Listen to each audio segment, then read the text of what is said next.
Chapter 15, The Dissolution of the Ego.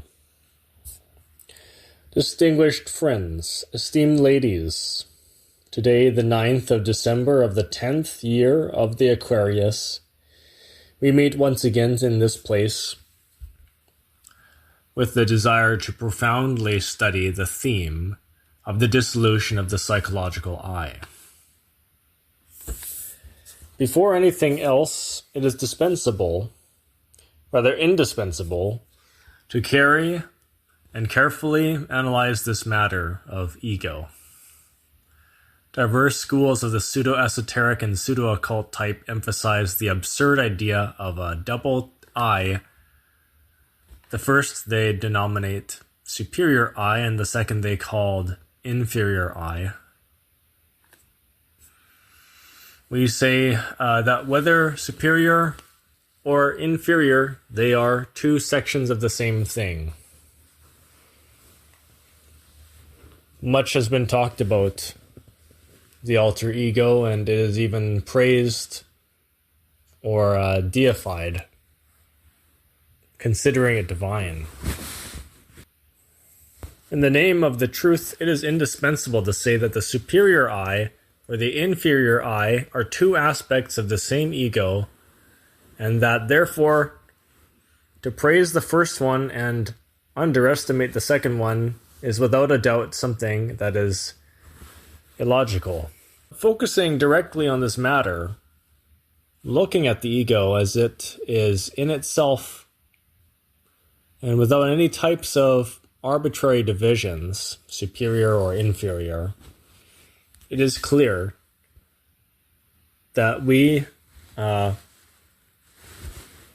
says MS here, I think they mean must, that we must correct the differentiation between what is the I and what is the being.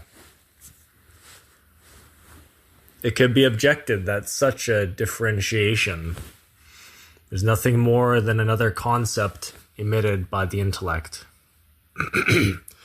Those who listen would even find escape routes, affirming that one more or one less concept in matters of philosophy is something that does not have the least importance.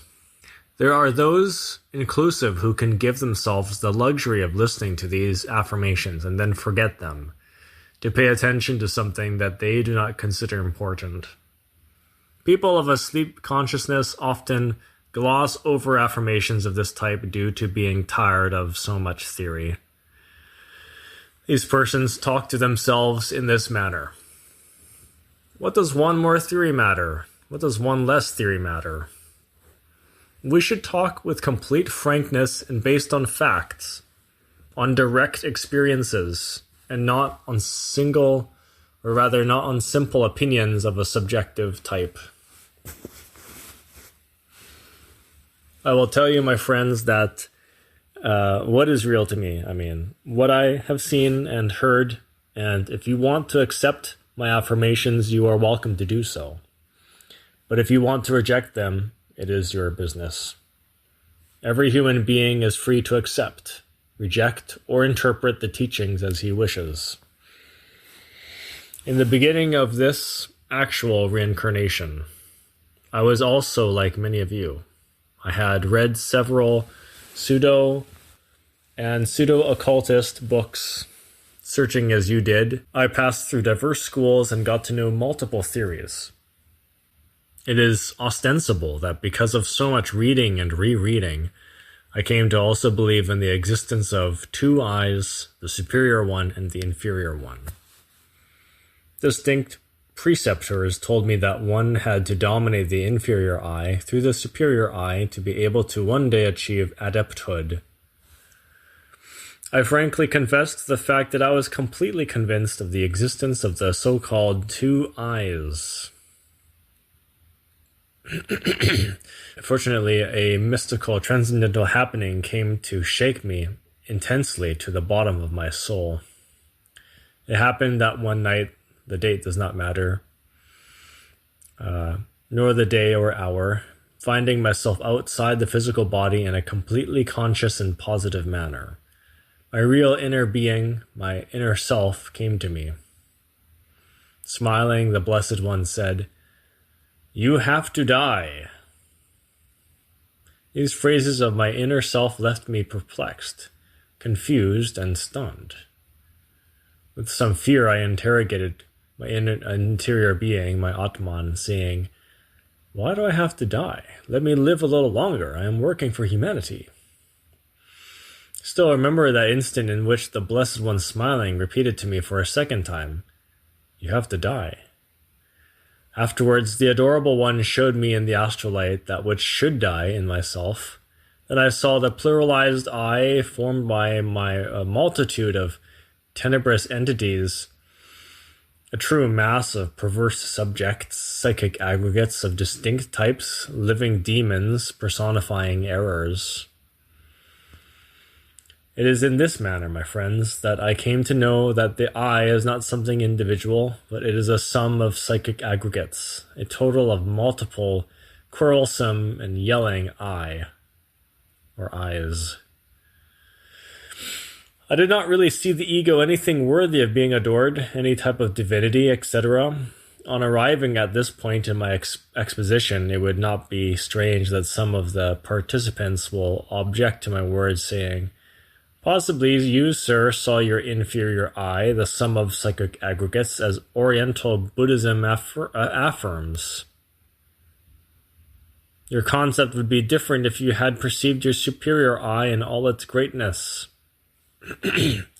I know very well, my friends, the diverse forms of intellectualization that you have, your escape routes, your evasives, your distinct justifications, your reactions, your resistances. The desire of always making everything that has the flavor of ego stand out. It is clear that the ego does not have a desire to die, and that is why it wants to continue in some exquisitely subtle form and not in the denser and gross forms. Nobody wants to see their beloved I reduced to cosmic dust, just like that, because so-and-so said it in a lecture hail. It is quite normal that the ego does not have a desire to die, and that it finds comforting philosophies that promise it a space in heaven, a space on the altars of churches, or a beyond that is full of infinite happiness. We truly lament having to to disillusion people, but there remains no choice but to be, we would say, lapidary, frank, and sincere in these grave matters. Since the Gnostics like to talk with concrete, clear, and definitive facts, I will not have any problem now in the narrating another unexpected happening with the purpose of demonstrating that the superior I does not exist. On another day, in profound meditation, in accordance with all the rules that Jnana Yoga has, I entered into something that is known as Nirvikalpa Samadhi, and then I abandoned all the suprasensible bodies and penetrated the world of the solar logos, converted into a dragon of wisdom. In such logoic moments beyond the body, the affections and the mind, I wanted to know something about the life of the great Kabir, Jesus. It was precisely in that instant when I saw myself transformed into Jesus of Nazareth, performing wonders and miracles in the Holy Land. I still remember that instant in which I was baptized by John in the Jordan River. I saw myself within a temple at the, I think it says B of that river, I guess back of that river. The precursor was dressed in a beautiful robe, and on approaching him, looking steadily at me, he exclaimed, "Jesus, take off your robe because I am going to baptize you." I went into the interior of the sanctuary and he prayed, putting my head the anointing oil and some water afterwards, then I felt myself transformed. What happened afterwards was marvelous. Seated in a hail, I saw the divine suns, or rather 3 divine suns. These are solar suns. The first was the blue of the Father. The second, the yellow of the Son, the Father's Son. And the third, the red of the Holy Spirit. Wow, the primary colors. Here are the 3 logos, Brahma, Vishnu, and Shiva. On leaving that state of ecstasy, on returning to my physical body, my confusion was tremendous. Me, Jesus of Nazareth? Me, the Christ? No, he's thinking, no, it can't be right.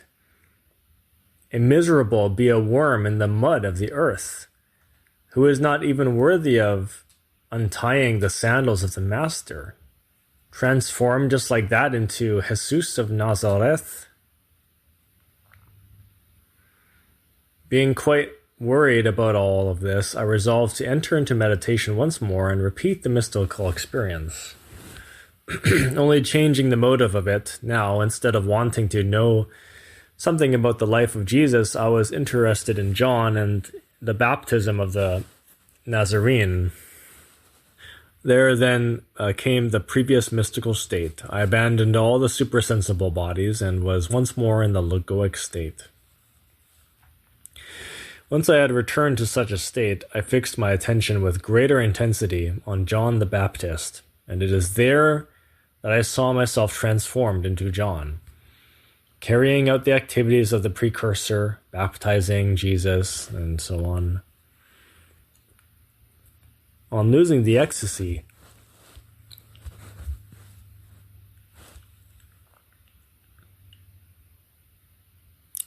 on returning to my physical body, and then, I then comprehended that in the world of the Logos, in the world of the Christ, there does not exist any type of superior nor inferior I. It is urgent that all of those present comprehend that in the Christ, all of us are one, and the heresy of separation is the worst of heresies.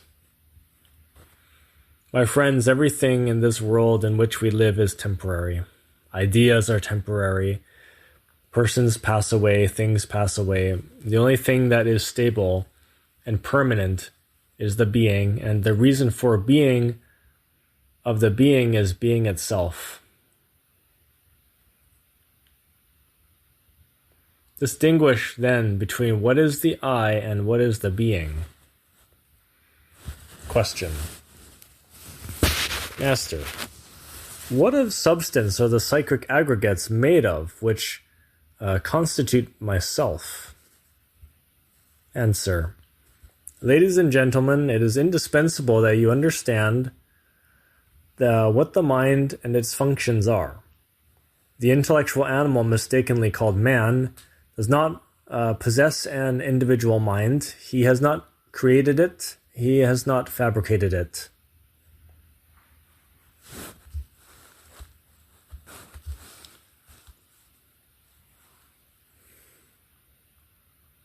Properly said, the mental body can only be created through sexual transmutations. I want all of those present to understand that in the sacred sperm there exists sexual hydrogen Si12. Undoubtedly, the esotericist that does not waste the cup of Hermes, who does not ejaculate or orgasm the semen or the muscular spasm of the orgasm, originates immediately within his or her organism marvelous transmutations of the libido, whose result is the creation of the individual mental body. The manas, the mental substance, properly said, is found in the interior of any subject, but lacks individuality. The I is made up of aggregates that have never being unknown to esoteric Buddhism. I beg the friendly audience to listen. To follow patiently the course of the dissertation. All those multiple, bothersome, and yelling I's that together form the myself or the self are made up of mental substance that is more or less condensed. Now you see the reason why every person constantly changes opinion. We are, for example, real estate salespersons. A client approaches, we talk to them, we convince them of the need to buy a beautiful residence. The person becomes enthusiastic and affirms in an emphatic manner that the sale is a fact and that nothing can make him or her desist from what he or she wants. Unfortunately, after a few hours, everything changes. The opinion of the client is no longer the same. Another mental I now controls the brain, and the enthusiastic I, which hours before had become impassioned with the sale of the property, is now displaced by a new I, which has nothing to do with the matter or with the promise. Then the castle in the air collapses, and the poor real estate agent feels disillusioned. The I that swears eternal love to a woman is displaced tomorrow by another I that has nothing to do with the oath, and then the person disappears, leaving the woman disillusioned. The I that swears loyalty, where did I go here?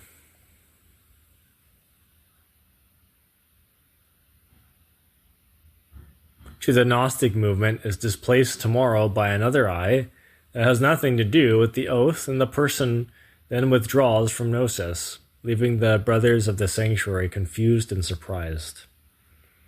You see, my dear friends, what the infinite forms of the mind are, in what way they control the capital centers of the brain, and how they play with the human machine.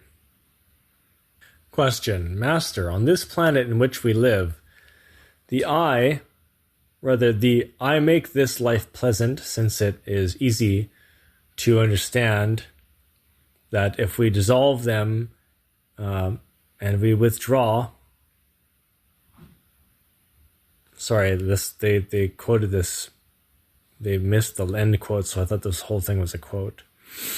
So, on this planet in which we live, the I makes this life pleasant, since it is easy to understand that if we dissolve them and if we withdraw from everything that is our desires, our life will be terribly sad and boring. Is it not so? Answer: Distinguished ladies and gentlemen, authentic happiness lies radically in the re-evaluation of the being. It is unquestionable that each time that the being goes through an intimate re-evaluation, it experiments with authentic happiness. I think they meant to actually write experiences, because it just says experiments authentic happiness, doesn't even say experiment with. Continuing, it says, unfortunately, people of today confuse pleasure for happiness and enjoy in an animal fashion fornication, adultery, alcohol, drugs, money, gambling, etc. The limit of pleasure is pain, and every type of animal pleasure is transformed into bitterness. Obviously, the elimination of the ego reevaluates the being, producing happiness as a result. Unfortunately, the consciousness imprisoned within ego does not understand, does not comprehend the need for the inner reevaluation, and prefers animal enjoyment because it firmly believes that the latter is happiness. Dissolve the pluralized I and experience the happiness of the reevaluation of the being.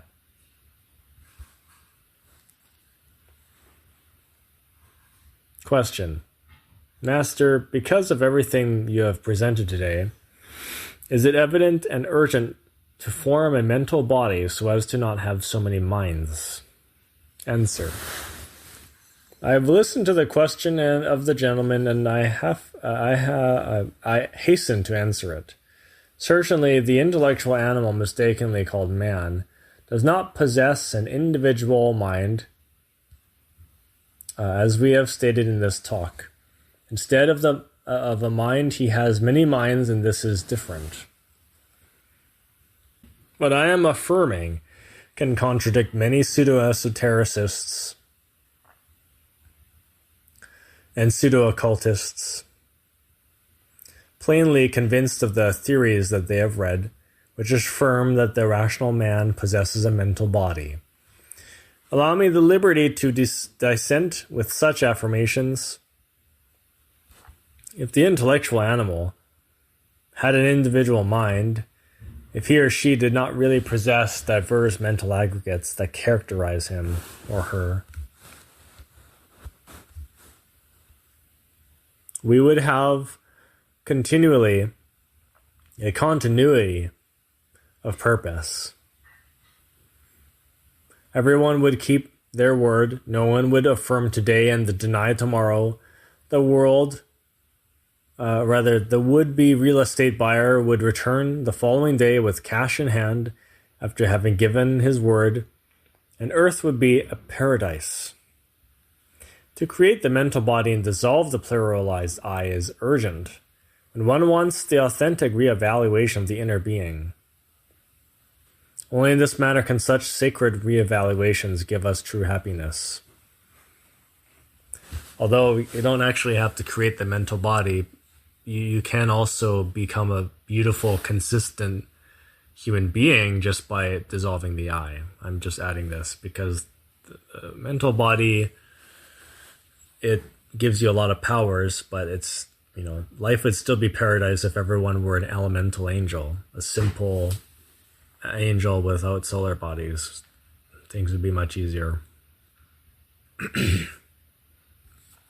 Question. Venerable Master, is it possible that a person that gives money to the church, that reads the Bible, that goes to confession, that does works of charity at institutions, that spreads the gospel, that only has one wife and other virtues, also have...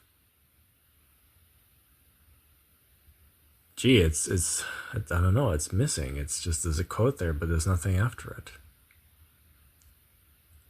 Something's missing here. But anyway, the answer. Distinguished ladies and gentlemen, allow me to inform you that the I disguises itself as a saint, as a martyr,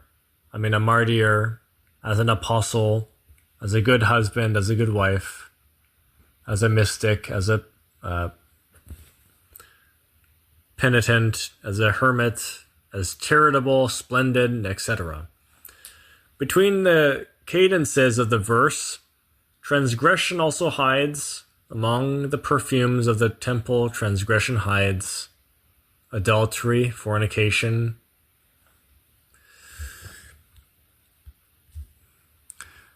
Fornication leads to, what does it say here?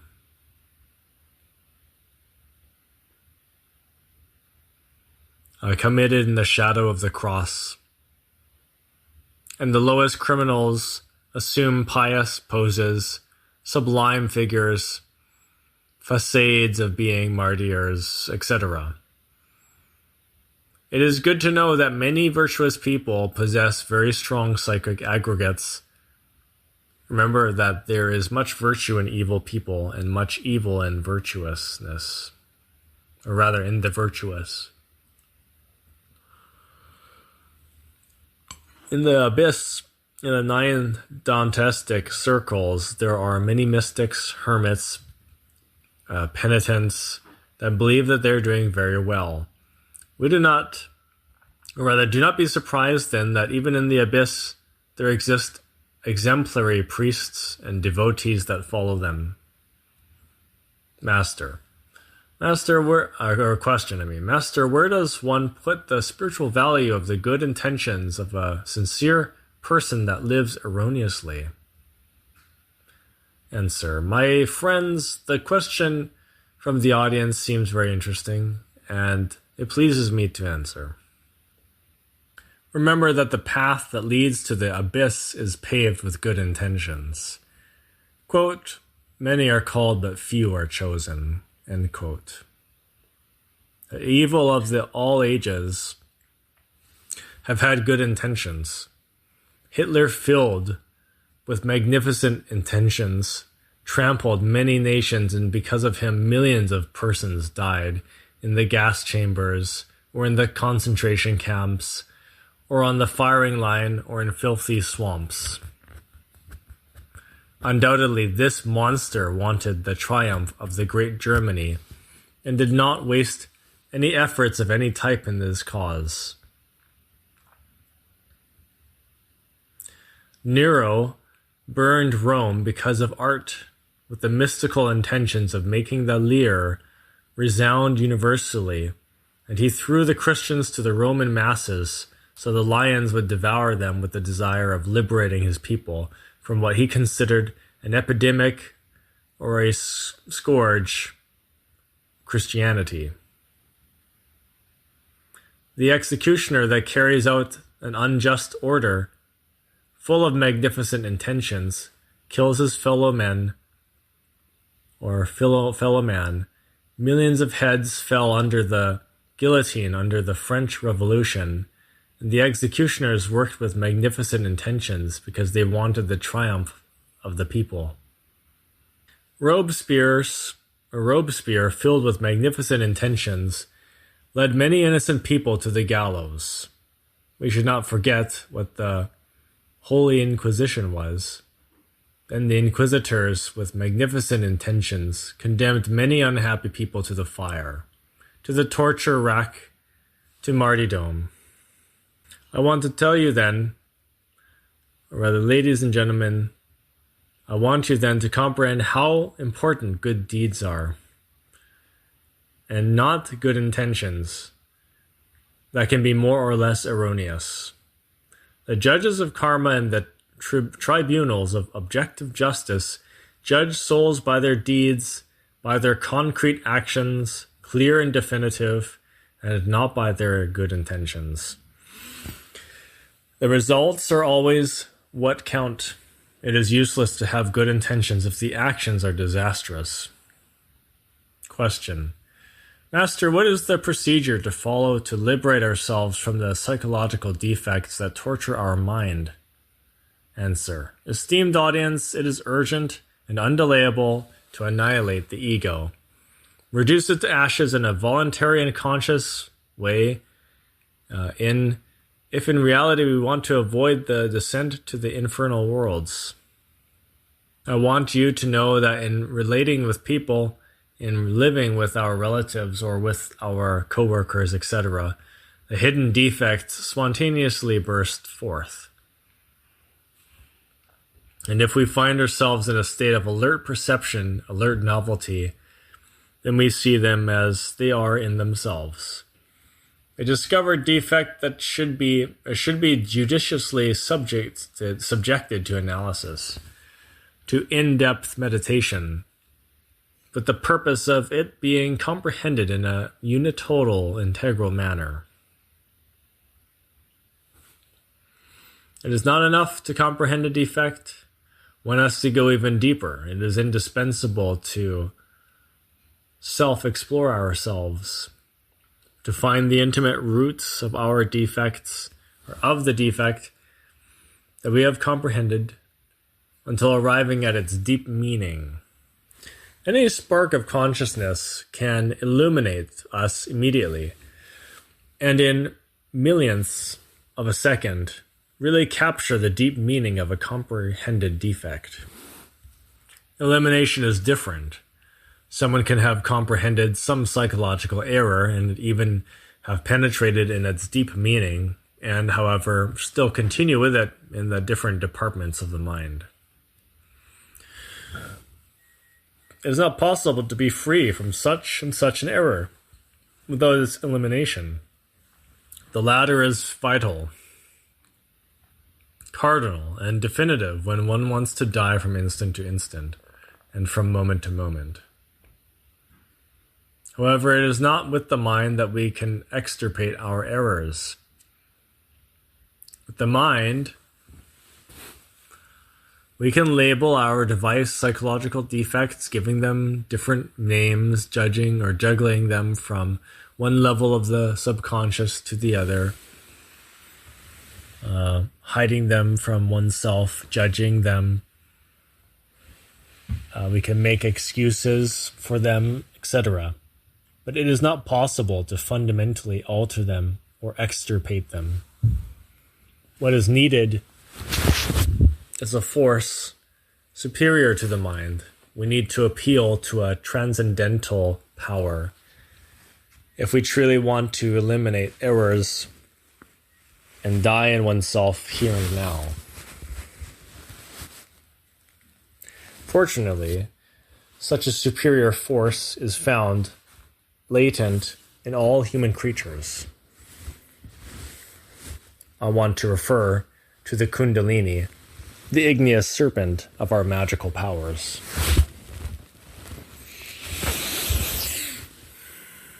In full chemical copulation, we can beg our particular Divine Mother to eliminate that psychological error that we have not only comprehended but also felt its deep meaning. You can be sure that our particular cosmic mother, holding the sphere of Eros, will mortally wound the psychic aggregate that personified the error that we need to eliminate. It is precisely with this sacred spear, marvelous emblem of the creative energy, the weapon with which Devi Kundalini will eliminate from us, here and now, the defect that we want to annihilate. Naturally, the elimination of those aggregates is carried out in a progressive manner, since many of them are processed in the 49 levels of the subconsciousness. This means that any psychological defect is represented by thousands of psychic aggregates that are born and develop in the 49 subconscious levels of the mind. Someone could not be a fornicator in the intellectual zone, however, be one in the more profound zones, and yet be one in the more profound zones of the subconscious. Many mystics that were quite chaste in the merely intellective level, and even in the 20th or 30th subconscious levels, failed in the more profound levels where they were subjected to esoteric tests. Someone could not be a thief in the merely rational level, and even in the 48th subconscious level, however, could be one in the 49th level. In this manner, the defects are multifaceted, and very holy persons can be frighteningly perverse in the deepest levels of the subconscious. Through esoteric tests, the initiate discovers themselves. The failure of tests signals indicates the diverse psychological states that we find ourselves in. Question. Venerable Master, can you tell us how those of us who are single can carry out this work? Distinguished ladies and gentlemen, the spear of Eros, the Holy Spear, can always be handled by Devi Kundalini, our own particular cosmic Divine Mother.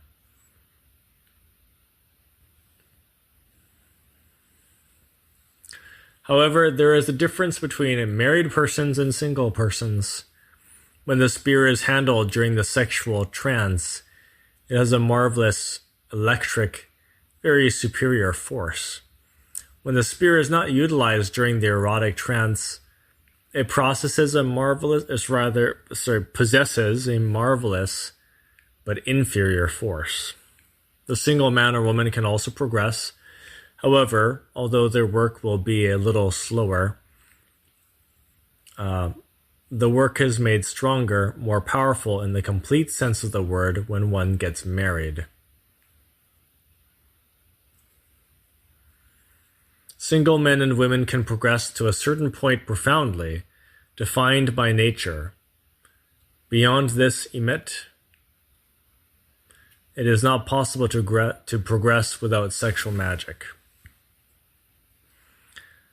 Samael has explained that the ones who find liberation as a single person are the ones who take the elemental Buddhic, or rather the elemental path. These are people who are single and they do the work. They do half the work, is what it really is. And these people give themselves a second chance, another opportunity to attain realization. They simply restart on the wheel of life. They skip devolution, they skip hell, and they're reborn in the mineral kingdom, the superior mineral kingdom.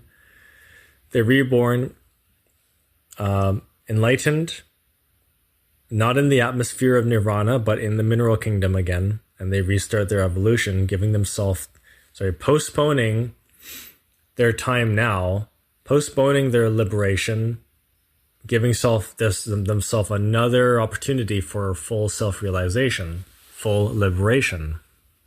That's what the single person does. And it's perfect when you don't have a lot of time in the physical world to work on yourself, or especially when a planet, like in our case, when a planet becomes increasingly dangerous to live in. You're at the end times and wars are happening and there's pollution everywhere. There's toxins everywhere. The water's polluted. The air is polluted. You don't want to keep coming back here in the same era. So you find liberation in this life temporarily. The half liberation as a single person. And by the time you reach the human level, after evolving through the mineral kingdom and so on, the animal kingdom again, it's like a million years down the road, you're going to be in a totally different age or era in which the circumstances are most likely going to be much more favorable. And if they're not, since you're in an upward trend, you're probably just going to be put on a different planet anyway.